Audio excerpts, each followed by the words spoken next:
صفحہ نمبر 84،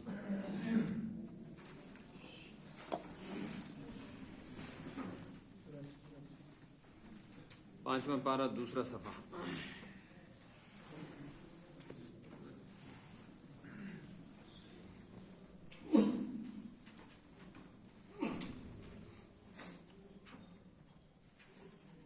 اعوذ باللہ من الشیطان الرجیم، بسم اللہ الرحمن الرحیم، یا ایہا الذین آمنوا لا تأکلوا اموالکم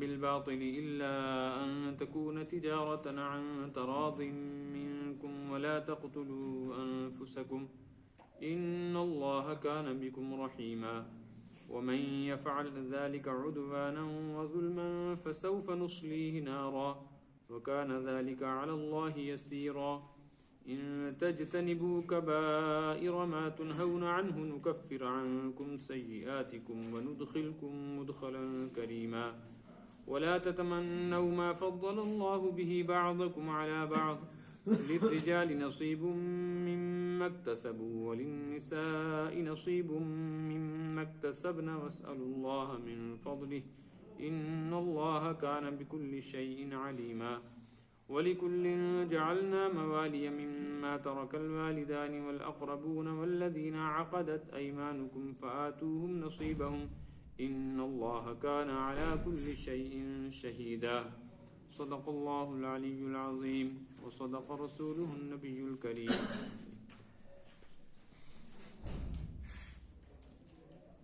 سورہ نساء میں بہت سارے معاشرتی احکامات بیان کیے گئے ہیں، معاملات کا ذکر کیا گیا ہے، ایک دوسرے کے حقوق، لین دین کے مسائل، تابع اور متبوع یعنی حاکم اور محکوم، رعایا اور پبلک کے احکام، وراثت، وصیت، نکاح، یہ ساری تفصیل اپنے موقع پہ آ رہی ہے۔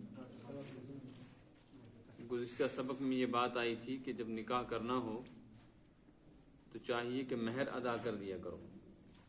مہر چونکہ مال کے دینے کو کہتے ہیں جو نکاح کے موقع پر بیوی کو دیا جاتا ہے، وہ عورت کے لیے حلال ہے۔ اسی طریقے سے پیچھے وصیت کے احکام بیان کیے کہ مر جانے پر کوئی آدمی اپنی زندگی میں اگر کسی کے لیے بغیر کسی معاوضے کے وصیت کر جائے تو وہ مال جس کے حق میں وصیت کیا ہے اس کے حق میں جائز ہے اس کو لینا، استعمال کرنا۔ اسی طرح وراثت کے مسائل ہیں کہ کوئی آدمی مر جاتا ہے تو اس کا جو کچھ مال رہ گیا ہے وہ اس کے ورثاء میں شریعت کے ضابطے کے مطابق تقسیم کر دیا جاتا ہے، جس جس کو وہ مال ملے وہ مال اس کے لیے جائز۔ لیکن اس کا یہ مطلب نہیں ہے کہ اب ہاتھ مار کے جہاں سے جو ملتا ہو وہ لے لو، بلکہ اس کے لیے شریعت نے پابندی لگائی ہے۔ مال حلال بھی ہو سکتا ہے، کسی کے لیے مال کا قبضہ کرنا، استعمال کرنا حرام بھی ہو سکتا ہے، شریعت کی حدود کی پابندی ضروری۔ یا ایھا الذین آمنوا، اے ایمان والو، لا تأکلوا اموالکم بینکم بالباطل، نہ کھایا کرو آپس میں ایک دوسرے کا مال ناحق۔ باطل کا ترجمہ ہے ناحق،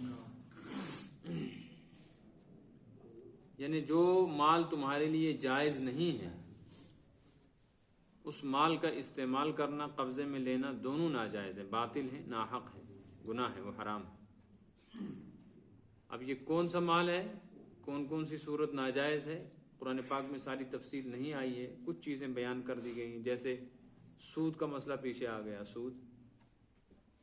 اسی طرح پھر تفصیل اس کی تو حدیث شریف میں آئی ہے، اس لیے کہ حضرت نبی پاک صلی اللہ علیہ وسلم قرآن کے شارح اور مبین ہیں، یعنی آپ قرآن کی وضاحت بھی فرما رہے ہیں اور قرآن کی تشریح اور توضیح بھی فرما رہے ہیں۔ کچھ آپ نے اپنے عمل سے فرمائی، کچھ آپ نے اپنے صلی اللہ علیہ وسلم نے اپنے فرمان مبارک سے فرمائی، تو تفصیل وہاں آ گئی۔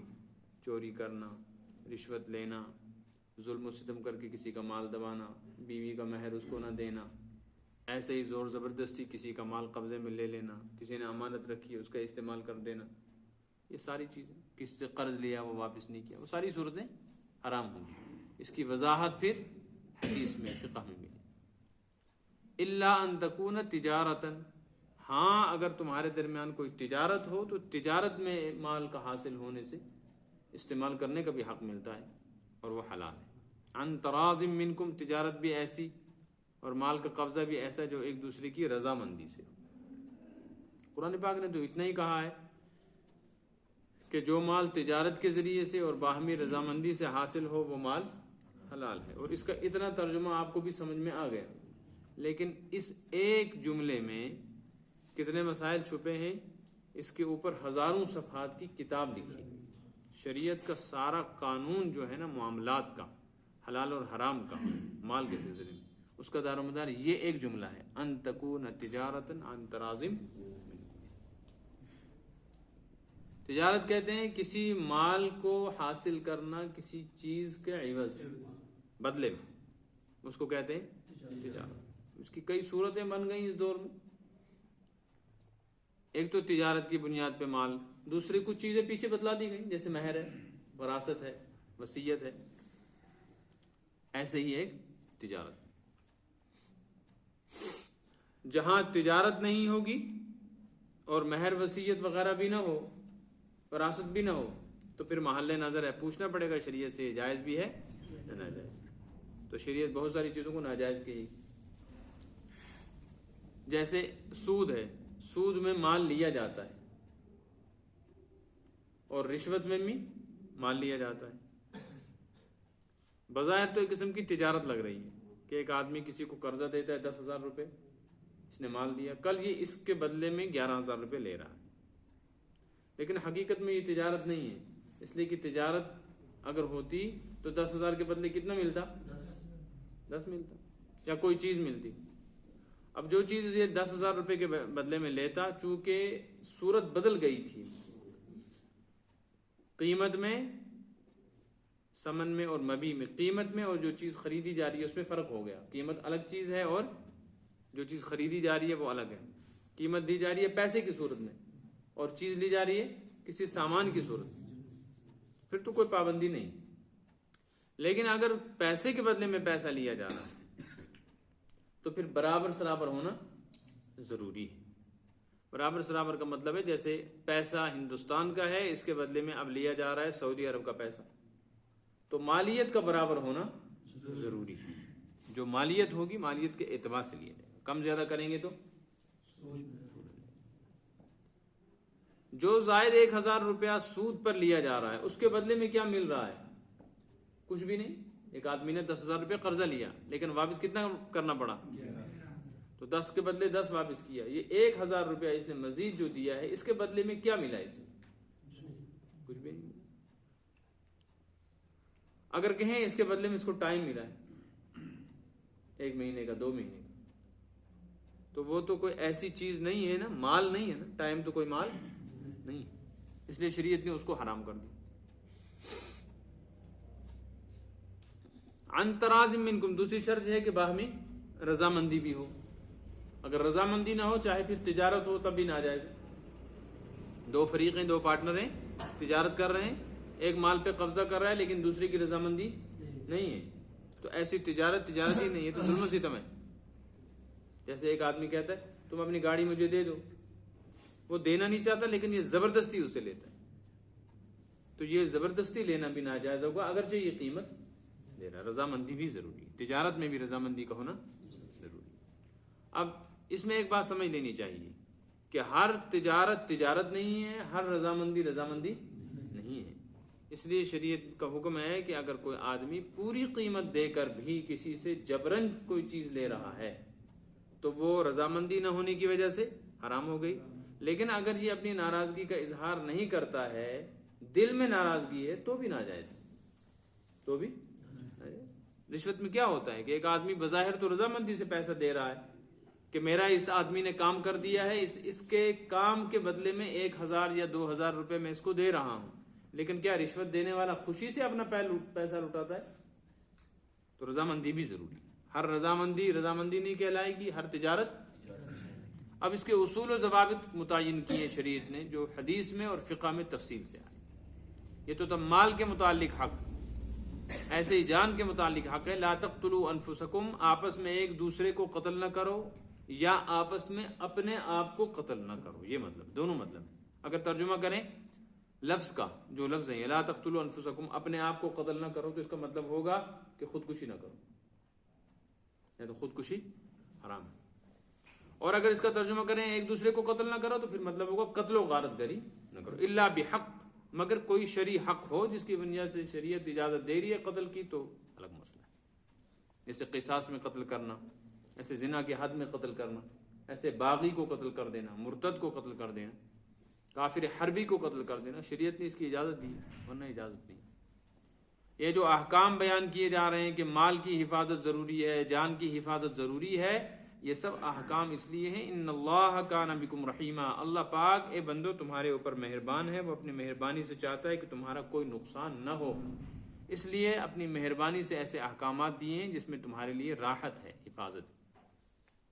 لیکن اس کے باوجود بھی اگر کوئی آدمی من یفعل ذالک، جو ایسی حرکت کرے، کسی کا ناجائز مال دبائے، کسی کو قتل کرے، ظلم و ستم کرے، فتنہ فساد کرے، عدوانا و ظلما، اور یہ قتل و غارت گری، یہ ناحق مال ظلم و ستم سے، اسے پتہ چلا بعض جگہ پر قتل کرنا کوئی ظلم نہیں، جیسے قاتل کو قصاص میں قتل کرنا شریعت نے حکم دیا، کوئی ظلم نہیں، دنیا اس کو ظلم کہہ رہی ہے۔ شریعت کے اس حکم کو ساری دنیا میں اس وقت کہا جا رہا ہے، دیکھو جی اسلام کے اندر ایک آدمی کسی کو قتل کر دیتا ہے تو ایک قتل ہوا تھا، مسلمانوں کا دین کہتا ہے کہ دوسرے کو بھی قتل کرو، تو کتنے ہو گئے؟ یہ تو ظلم ہوا۔ لیکن قرآن پاک میں آپ پیچھے دوسرے پارے میں پڑھ کے آئے ہیں وَلَكُمْ فِي الْقِصَاصِ حَيَاتٌ، دوسرے پارے میں آپ نے پڑھا ہے تمہارے لیے قاتل کے قتل میں ہی زندگی ہے، قصاص میں۔ کیوں؟ اگر تم نے ایک قاتل کو قتل کے بعد معاف کر دیا تو یہ جری ہو کر 10 قتل کرے گا، اور اس کو دیکھ کر اور لوگ قتل کریں گے اپنے دشمنوں کو جن سے دشمنی ہے۔ اس ایک کو قتل کر دو، سزا دو، جب یہ لٹکے گا تو باقی لوگوں کو عبرت حاصل ہو جائے گی اور بہت سارے لوگ قتل کے اقدام سے بچ جائیں گے۔ تو جو یہ باقی بچے نا، اس ایک سزا کے ڈر کی وجہ سے بچے۔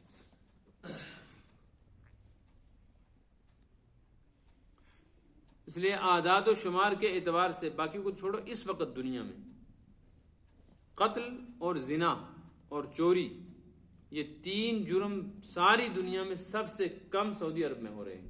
ابھی تک تو ہو رہے تھے، اب آگے کیا ہوگا اللہ جانے، ابھی تک ہو رہے، اعداد و شمار میں نہیں ہے۔ میں اس لیے کہہ رہا ہوں اعداد و شمار غلط، کہ پس پردہ کیا ہوتا ہے وہ تو اللہ جانتا ہے، لیکن حکومت کے اعداد و شمار یا عام حالات میں دیکھا جائے تو سب سے کم مقدار جرائم کی سعودی عرب میں، اس لیے کہ وہاں سزائیں متعین شریعت کی دی بھی جاتی ہیں۔ اب جو آدمی بھی ناحق ایسا کرے گا، یہ گناہ کرے گا، فسوف نصلیہ جہنم، ہم اس کو عنقریب جہنم میں داخل کر دیں گے۔ عنقریب کا مطلب ہے موت کے بعد۔ وکان ذلک علی اللہ یسیر، اور جہنم میں داخل کرنا اللہ کو کچھ مشکل نہیں، اس لیے کہ یہاں کسی آدمی کو سزا دینے کے لیے پہلے قانونی کارروائی کرنی پڑتی ہے۔ پہلے مجرم کو تلاش کرو، پھر پکڑو، پھر اس کو تھانے میں جیل میں رکھو، اس کے اوپر پہلے کیس چلتا رہے گا، جرم ثابت کرنا ہے، اس کے بعد پھر دفعہ دیکھی جائے گی دفعہ کیا ہے، پھر اس کے بعد پھر طے ہوگا کہ اس پھانسی دی جائے گی، پھر پھانسی میں بھی جس اسٹیٹ کا وہ ہے اس کے گورنر سے اور وزیر اعلیٰ سے پہلے سائن لو، لمبے پروسیس کرنے پڑتے ہیں۔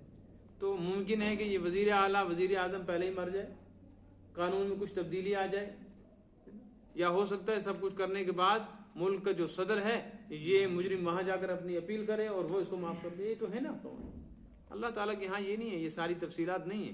مجرم پکڑا گیا تو پھر اس کو یہ نہیں ہے کہ کوئی لمبی چوڑی اب اہتمام کرنا ہے، ہو سکتا ہے پھر جرم ثابت ہو نہ ہو، قانونی اعتبار سے دے سکیں نہ سزا دے سکیں، بچ جائے کوئی صورت ہو یا کوئی سفارش کر لے، کہیں اپیل کی جائے، پر میں ایسا کچھ نہیں۔ ہمارے لیے بہت آسان مسئلہ ہے، جیسے ہم نعمتیں دیتے ہیں ایسے سزائیں بھی فوری دے دیتے ہیں، تو لہٰذا بچنا چاہیے۔ آپ کے واقعات آ رہے ہیں، اگر ہم زندہ رہے وہاں تک پہنچے، 8ویں پارے سے واقعات شروع ہو جائیں گے کہ انبیاء کرام علیہم الصلوات و تسلیمات کی زبردست قوموں نے کتنے بڑے بڑے جرم کیے اور کیسی نافرمانیاں کی۔ ان کو اپنی جگہ یہی گمان تھا، بلکہ یقین تھا کہ ہمارے ساتھ کچھ بھی نہیں ہو سکتا، لیکن پلک جھپکنے میں اللہ تعالیٰ نے ایسا نیست و نابود کیا۔ قرآن میں آئے کہ لم یغنوا فیہا، ایسے مٹ گئے اللہ کے یہ باغی بندے اور ان کی بستیاں ایسی بے نام و نشاں ہو گئی کہ آج اگر تم جا کر ان علاقوں کو دیکھو گے کہ لم یغنوا فیہا، تم یقین ہی نہیں کر سکتے یہاں کبھی انسان آباد۔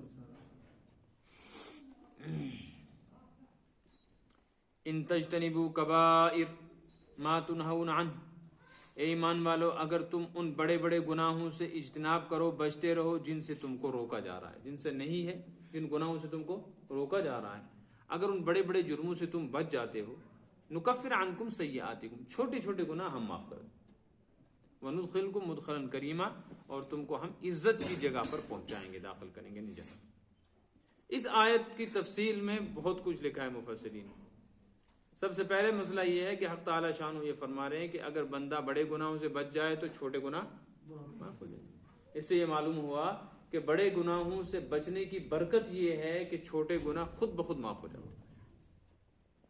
اور بڑے گناہ دو طرح کے ہیں، ایک یہ ہے کہ جو کام کرنے نہیں تھے وہ کیے، چوری نہیں کرنی تھی کر لی، جھوٹ نہیں بولنا تھا بولا، دھوکہ نہیں دینا تھا دھوکہ دیا، بدکاری کی، شراب پی، قتل کی، یہ بڑے بڑے گناہ، یہ بھی گناہ کبیرہ ہے۔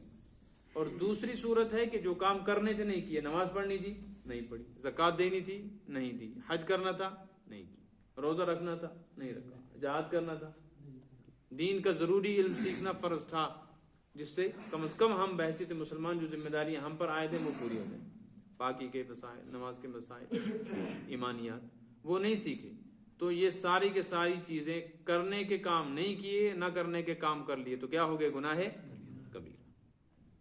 اس کے بعد پھر کچھ کام ایسے ہیں کہ جو حکم کے اعتبار سے ان سے کم ہیں، ان کو کہا جاتا ہے شریعت کے زبان میں گناہ صغیر۔ تو گناہ کبیرہ سے بچنے کی برکت یہ ہے کہ جو آدمی گناہ کبیرہ سے بچے گا صغیرہ کرے گا ہی نہیں، اگر کرے گا تو کبیرہ گناہ سے بچنے کی برکت سے صغیرہ معاف ہو جائیں گے۔ جیسے حدیث میں آیا جو آدمی وضو کرتا ہے تو وضو کرتے وقت جب وہ چہرہ دھوتا ہے تو چہرے کے گناہ دھلتے ہیں، جب وہ ہاتھ دھوتا ہے ہاتھ کے گناہ دھلتے ہیں، جب پاؤں دھوتا ہے۔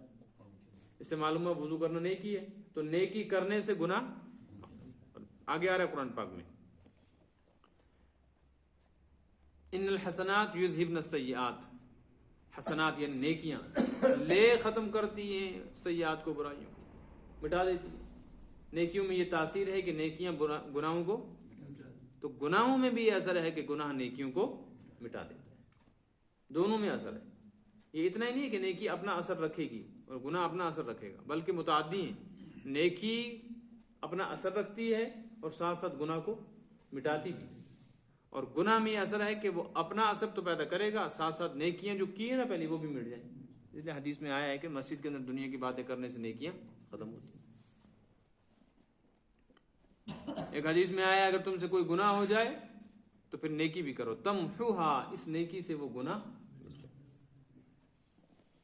ایک بات تو یہ ہو گئی۔ دوسری بات یہ ہے کہ قرآن پاک کی آیت سے معلوم ہو رہا ہے کہ گناہ کچھ کبیرہ ہیں کچھ صغیرہ ہیں، تو اب کبیرہ کون سے صغیرہ کون سے ہیں اس کو متعین کرنا ہے۔ حدیث شریف میں مختلف موقعوں پر مختلف گناہوں کو کبیرہ گناہ کہا گیا ہے، جیسے ایک حدیث میں 7 گناہوں کو گناہ کبیرہ کہا گیا، ایک میں 3 گناہوں کو گناہ کبیرہ کہا گیا، کسی میں 5 کو کہا گیا، بہت سارے مواقع، بہت ساری حدیثیں۔ تو اپنے اپنے اعتبار سے بعض علماء نے گناہ کبیرہ گنے ہیں، کون سے گناہ گناہ کبیرہ کہلائیں گے اور کون سے صغیرہ۔ بعض حضرات نے ان کو گننا شروع کیا ہے، جن نے گنا ہے ان نے ان کی تعداد بھی متعین کیا، نمبر 1 2 3 4، تو کسی نے گنا تو 70 بنے، کسی نے 77 بیان کیے، کسی نے 100 بیان کیے، کسی نے 101 بیان کیا، کسی نے 300 بیان کیے، کسی نے 400 بیان کیے، کسی نے 1000 بیان کیے۔ یہ فرق جو ہوا ہے گننے میں یہ اس وجہ سے ہوا ہے کہ کسی آدمی نے بڑے گناہ کی جڑ پکڑی ہے، اس کو گنا ہے 1، کسی نے اس کے ساتھ اور 4 جوڑے ہیں جو اس کی شاخ بن رہے ہیں، جو اس کی قسم بن رہے ہیں۔ اس اعتبار سے گناہ کی قسمیں ہوگی۔ جیسے مثال کے طور پہ میں آپ کو بتاؤں، ایک آدمی نے گنا نمبر 1 شرک، نمبر 1 تو کتنا گناہ ہوا؟ 1۔ نمبر 2 نماز نہ پڑھنا، نمبر 3 روزہ نہ رکھنا، جھوٹ بولنا، چوری کرنا ہوا۔ دوسرے نے گننا شروع کیا، اس نے کہا نمبر 1 بتوں کو پوجنا، نمبر 2 آستانوں پر نظر نیاز چڑھانا، نمبر 3 کسی قبر پہ سجدہ کرنا۔ تو اب قبر پہ سجدہ کرنا، آستانے پہ چڑھانا چڑھاوا چڑھانا, بتوں کو پوجنا, یہ تینوں شرک ہے نا. تو کسی نے ان تین کو ایک گن لیا, کسی نے تین کر دیا, اس لیے کسی کے یہاں تعداد بڑھ گئی, کسی کے یہاں تعداد.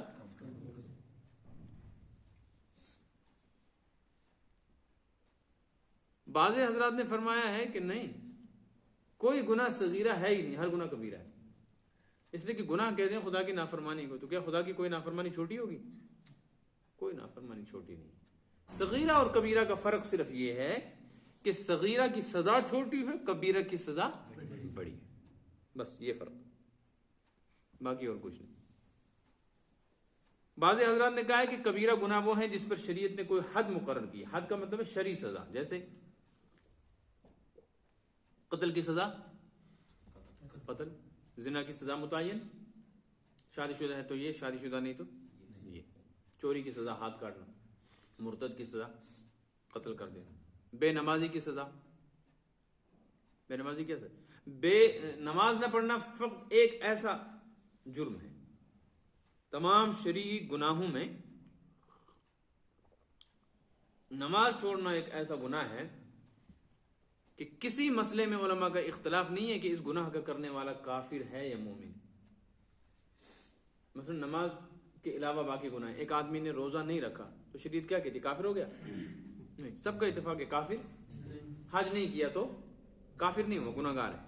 جہاد نہیں کیا, گناہ گار ہے. چوری کی, بدکاری کی, لوٹ مار کی, قتل و غارت گری کی, کسی پر کفر کا فتویٰ کسی امام نے نہیں دیا. بے نمازی پر اختلاف علماء میں, امام احمد ابن حنبل رحمۃ اللہ علیہ اس کو کافر کہتے ہیں. اس سے پتہ چلا کہ بے نمازی کتنا بڑا مجرم ہے, کہ خود علماء اسلام کو اس میں اختلاف ہے کہ یہ مسلمان ہے بھی یا نہیں. بات سمجھ میں آ رہی ہے؟ تو جس شرعی سزا جس گناہ پر ہے اس کو بعض حضرات نے گناہ کبیرہ مانا ہے, اور جس پر شرعی سزا نہیں ہے اس کو صغیرہ مانا ہے. لیکن ایسا نہیں ہے, اس لیے کہ شرک کے اوپر کوئی شرعی سزا دنیا میں نہیں ہے, وہ تو اکبر الکبائر ہے, گناہ کبیرہ میں سب سے بڑا. یاد رکھنا کہ گناہ کبیرہ کی جتنی بھی فہرست چلے گی نا, شروع شرک سے ہوگا. سب سے بڑا گناہ کیا ہے؟ شرک. باقی سب اس میں اس کے بعد آ رہے ہیں. شرک کے بعد سب سے بڑا گناہ ہے نماز چھوڑ دینا. زنا سے بھی بڑا, قتل سے بھی بڑا, اس پر اتفاق ہے کہ شرک کے بعد سب سے بڑا گناہ ہے نماز کا نہ پڑھنا, وہ قتل سے بھی زیادہ اور زنا سے بھی زیادہ. یہ مسئلہ مجھے پہلے معلوم نہیں تھا, ابھی کچھ دن پہلے معلوم ہوا. میں سمجھتا تھا گناہ کبیرہ اور بہت بڑا گناہ کبیرہ ہے, لیکن کیا قتل سے اور شرک سے بڑا ہوگا, یہ مجھے ابھی کچھ دن پہلے پتہ لگا کہ نہیں. اس پر فتویٰ ہے کہ شرک کے بعد نماز کا چھوڑ دینا قتل سے, زنا سے, لوٹ مار سے سب سے بڑا جرم ہے. بعض حضرات نے فرمایا ہے ہر وہ گناہ جس پر قرآن میں یا حدیث میں کسی بڑی سزا کا ذکر ہے وہ گناہ کبیرہ ہے, جس میں بڑی سزا کا ذکر نہیں ہے وہ صغیرہ ہے. مثال کے طور پہ ایک حدیث میں آیا ہے وَيْلٌ لِّلْأَعْقَابِ مِنَ النَّارِ. ایک موقع پر آپ صلی اللہ علیہ وسلم کے صحابہ تیزی سے وضو کر رہے تھے. آپ کی نظر پڑی ایک سفر میں کہ کچھ صحابی ایسے ہیں کہ وہ وضو تیزی سے کرنے کی وجہ سے ان کے ٹخنے کے پیچھے کا حصہ تھوڑا سا خشک رہ گیا. صحابہ ہیں, تھوڑی سی بے خیالی کی وجہ سے. آپ نے فرمایا جن کی ایڑیاں خشک رہ جائیں ایسی خشک ایڑیوں کے لیے جہنم ہے. توجہ دلائی صحابہ کو, اس لیے صحابہ نے اپنا وضو ٹھیک کر لیا. تو اس گناہ کے اوپر کس کی سزا سنائی؟ جہنم کی. ایسے ہی ایک حدیث میں ہے کہ جس مرد کے ٹخنے پجامے میں چھپے ہوئے ہوں تو جتنا حصہ چھپا ہوگا جہنم میں جائے گا. تو اس طرح کی جتنی بھی سزائیں جن جن گناہوں پر بتائی گئی ہیں وہ سارے کے سارے گناہ کبیرہ ہیں. لیکن اس کو متعین کرنا بہت مشکل ہے, بہت مشکل ہے. گناہ کبیرہ کون سے ہیں, گناہ صغیرہ کون سے ہیں. اصل یہ ہے کہ ہر گناہ سے بچنا ہے, اور جو گناہ بھول چوک سے ہو جائیں ان بھول چوک کے گناہوں سے معافی پر اللہ تبارک و تعالیٰ فوراً معاف کر دیتے, اور نیکیوں سے بھی کچھ گناہ معاف ہو جاتے. لیکن جن گناہوں میں حقوق متعلق ہیں وہ سارے کے سارے گناہ کبیرہ ہیں. جن میں اللہ کا حق متعلق یا بندے کا حق متعلق, وہ سارے کے سارے گناہ کبیرہ، اس لیے کہ وہ صرف معافی سے معاف نہیں ہوتے بلکہ اس کے ساتھ ساتھ ادائیگی بھی کرنی پڑتی ہے. جیسے روزے نہیں رکھے، حج نہیں کیا کسی نے، زکوٰۃ نہیں دی کسی نے، نمازیں نہیں پڑھی کسی نے، اب توبہ کرنے سے معاف نہیں ہوں گے. توبہ کرنے کے ساتھ ساتھ ان کی قضا بھی کرنی، یہ شرط ہے. اس طرح کسی انسان کا کوئی مالی یا جانی حق ہے تو خالی معافی مانگنے سے نہیں ہوگا بلکہ وہ ادا بھی کرانا ہے یا اس سے معاف بھی کرانا ہے. یہ سب کبیرہ. تو جو آدمی گناہ کبیرہ سے بچے گا اس کی برکت یہ ہوگی کہ انشاءاللہ صغیرہ سے خود بخود.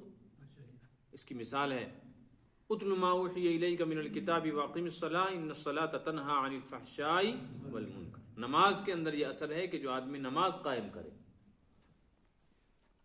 اس کی پابندی یہ نماز کا عمل جو ہے یہ اس کو آہستہ آہستہ گناہوں سے خود بخود روک دے گا، یعنی یہ گناہ کرے گا ہی نہیں. اور اللہ تعالیٰ نے پیچھے قرآن پاک کا مزاج ہے، یہ پچھلی آیت میں فرمایا تھا جو آدمی ایسی حرکت کرے گا سوف نصلیہ نارا، ہم اس کو جہنم میں. اس کے مقابلے میں دوسرا ٹھکانہ کون سا ہے؟ جنت. تو فرمایا یہاں جو آدمی گناہوں سے بچے گا ندخلکم مدخلا کریما، ان کو ہم داخل کریں گے. یہاں میرے ذہن میں ایک بات آ رہی ہے،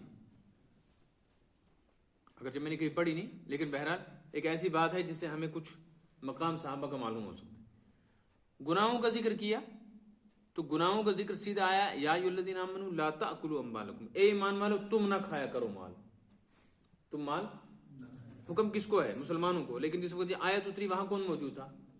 صحابہ. گویا صحابہ کو حکم دیا گیا. پھر آگے فرمایا ومن یفعل ذلک، جو ایسا کرے گا. یہ نہیں فرمایا تم اگر ایسا کرو گے، یہ بھی نہیں فرمایا تم میں سے کوئی ایسا کرے گا. فرمایا جو کوئی ایسا، تم تو کرو گے ہی نہیں لیکن تمہارے بعد اگر کوئی کرے فسوف نصلیہ، اس کو ہم داخل کریں گے جہنم میں. گویا صحابہ کو فرمایا تم تو کرو گے ہی نہیں، تمہارے بعد والوں کے لیے. اور جہاں یہ فرمایا نا کہ تم اگر بڑے گناہوں سے بچو تو چھوٹے معاف کر دیں گے، وہاں فرمایا ندخلکم مدخلا کریں، ہم تم کو جنت میں داخل کریں گے.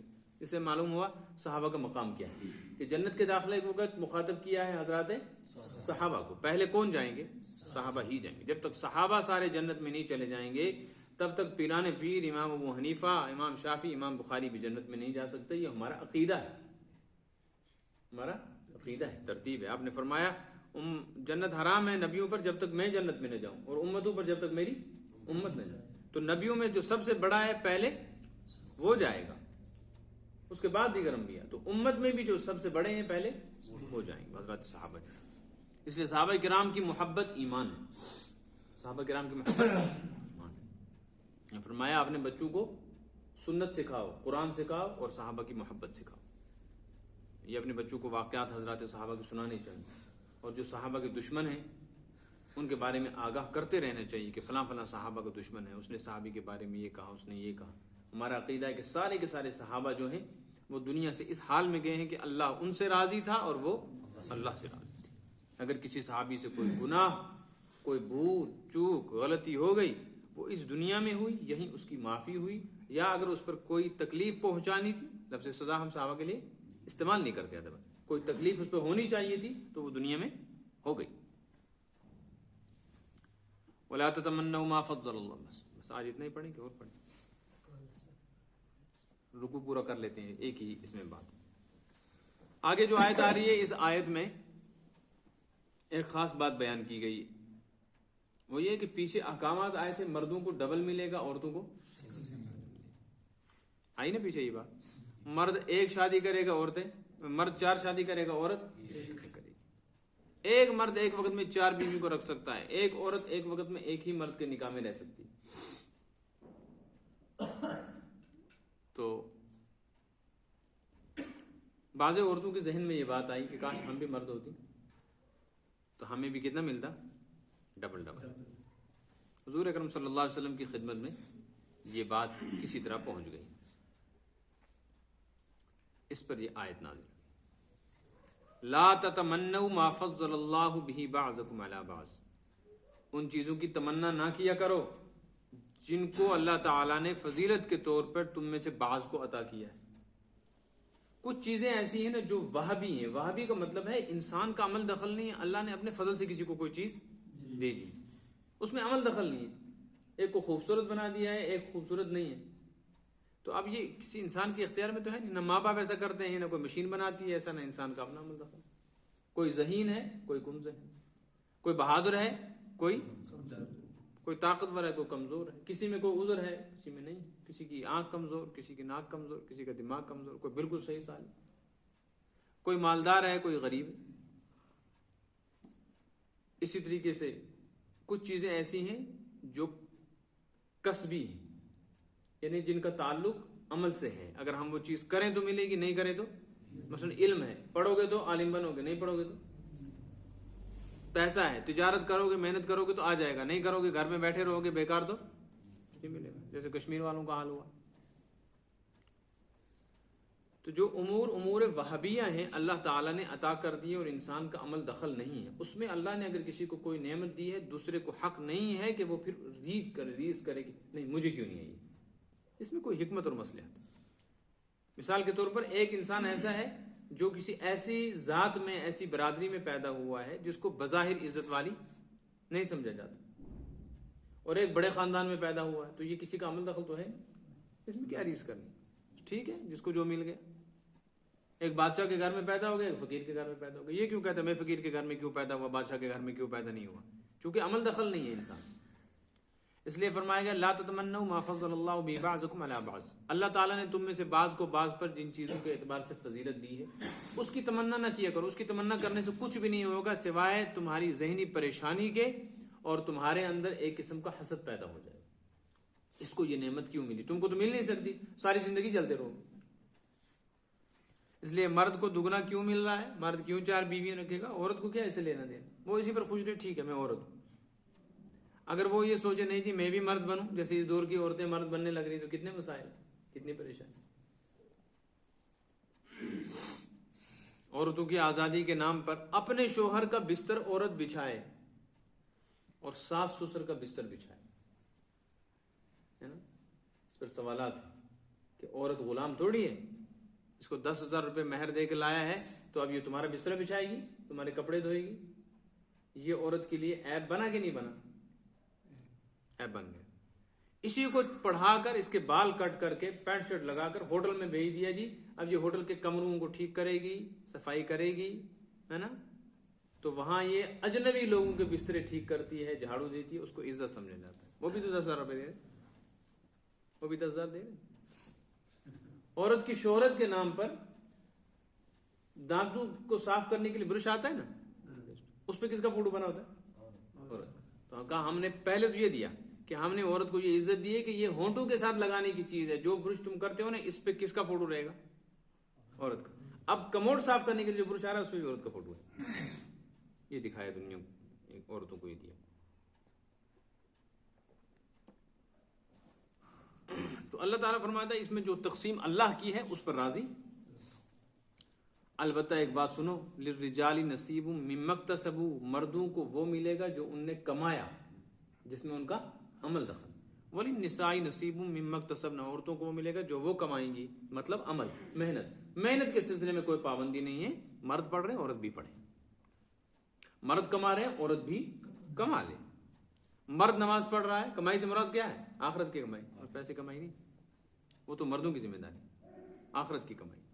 مرد ساری رات تہجد میں جاگے گا، اس کو کتنا ثواب ملے گا ہم اندازہ نہیں لگا سکتے، عورت جاگے گی تو کیا اس کو ہاف ملے گا؟ اس کو بھی اتنا ملے گا۔ 2 رکعت نفل مرد نے پڑھے، 2 رکعت نفل عورت نے پڑھے، تو یہاں مرد اور عورت کا عمل برابر ہو گیا، اس اعتبار سے دونوں کو ثواب برابر ملے گا۔ تو جو کام کرنے کے وہ کرو، اب میری شکل ویسی کیوں نہیں ہے، مجھ کو 2 شادیوں کی اجازت کیوں نہیں ہے 2 شوہروں کے ساتھ، یا میں فلاں خاندان میں کیوں پیدا نہیں ہوا، یہ کرنے سے سوائے حسد کے اور کچھ پیدا نہیں ہو، حسد نہیں کرنا، جو کام کرنے کے وہ کرو جو تمہارے اختیار میں، پڑھو، تعلیم حاصل کرو، عزت حاصل کرو۔ اب ان پڑھ رہے کوئی انسان اور وہ پڑھے ہی نہ، اور اس کے مقابلے میں کوئی دوسرا پڑھ گیا، اس نے تعلیم حاصل کی، اس کو عزت ملی، اب یہ اس پر حسد کرتا ہے تو بے وقوفی ہے، تم بھی پڑھ سکتے تھے، تم بھی حاصل کر سکتے تھے۔ وَاسْأَلُوا اللَّهَ مِنْ فَضْلِهِ، اور خالی تمنا کرنے سے کچھ نہیں ہوتا، اللہ کا فضل مانگا کرو، اللہ کا، جب تم اللہ کا فضل مانگو گے تو سب کچھ مل جائے گا۔ چھوٹی چیز نہیں مانگنی چاہیے، یا اللہ مجھے روٹی دے دے، یا اللہ پیسہ دے دے، یا اللہ یہ کرا دے، یا اللہ مکان بنا دے، اللہ سے فضل مانگو، جب فضل کر دیا نا اللہ نے تو سب کچھ۔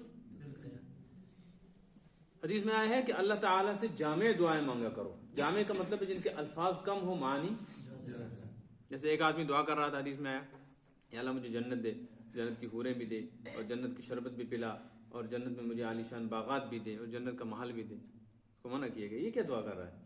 جب جنت ملے گی تو پھر حور نہیں ملے گی، خود ہی مل جائے گی. سیدھا اللہ سے کوئی یا اللہ مجھ کو جنت دے بس. اور حدیث میں آیا ہے حضور صلی اللہ علیہ وسلم نے خود بھی ارشاد فرمایا صلی اللہ العافیہ، اللہ سے عافیت مانگو. سب سے بڑی دعا کیا ہے؟ عافیت. ہر نماز میں مانگنی چاہیے اپنے لیے. یا اللہ میں تجھ سے عافیت کا سوال کرتا ہوں. عافیت میں دین و دنیا کی ہر خیر ہے اور تمام شرور سے حفاظت. اس لیے کسی بزرگ کا میں نے پڑھا ہے، ان کے ملفوظات میں وہ فرماتے تھے کہ اگر کوئی انسان جلدی میں ہے اور وہ چاہتا ہے کہ میں دین و دنیا کی ہر خیر مانگوں اور تمام شرور سے حفاظت کی دعا مانگوں، لیکن وقت کم ہے، تو بس وہ اللہ سے ایک لفظ میں عافیت مانگ لے گی، یا اللہ میں تجھ سے عافیت مانگتا ہوں. حضور اکرم صلی اللہ علیہ وسلم نے دعائیں سکھائی ہیں، جامع دعائیں، وہ دعائیں یاد کر لینی چاہیے. ان میں سے ایک دعا ہے اللہم انی اسألک من الخیر کلی عاجلہ و آجلہ. یا اللہ میں تجھ سے تمام خیر مانگتا ہوں جو اس وقت آنے والی ہیں یا آج. واعوذ بک من الشر کلی عاجلہ و آجلہ.